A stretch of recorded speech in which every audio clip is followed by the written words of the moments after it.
La paraphasie n'est pas un symptôme focal.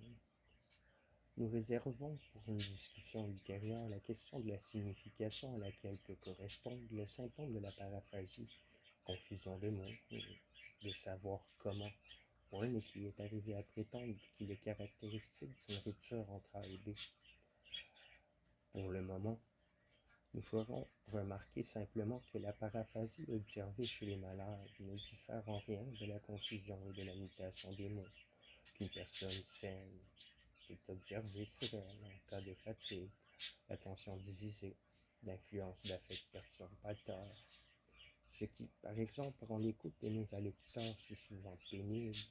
On est tenté de concevoir la paraphasie dans sa dimension la plus large comme un symptôme purement fonctionnel, comme un signe d'une moindre efficience de l'appareil des associations du langage. Ceci n'exclut pas qu'elle ne puisse apparaître sous une forme typique comme symptôme focal organique. Seul Alan Starr, auteur méritant, s'est donné la peine de dépister les fondements anatomiques de la paraphasie. Il est arrivé à la conclusion qu'une paraphasie peut être provoquée par des lésions situées en des régions très différentes.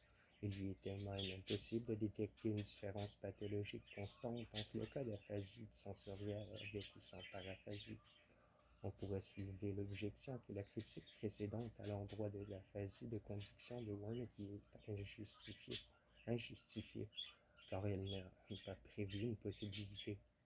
Elle ne doit pas nécessairement être accompagnée d'une impossibilité de répéter parce que le mot entendu, qui peut être transféré directement au centre moteur B, sera répété grâce au détour par la compréhension.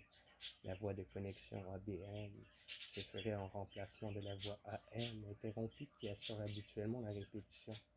Si ce détour est vraiment praticable, l'aphasie de conduction devrait être caractérisée comme une situation où sont maintenues la compréhension du langage et le langage spontané, également la répétition des mots compréhensibles, mais où est supprimée la répétition des mots incompris, comme par exemple ceux d'une langue étrangère. Mais ce complexe de symptômes n'a pas encore été observé. À vrai dire, il n'a pas encore été recherché. Il se pourrait qu'il se trouve réalisé à l'occasion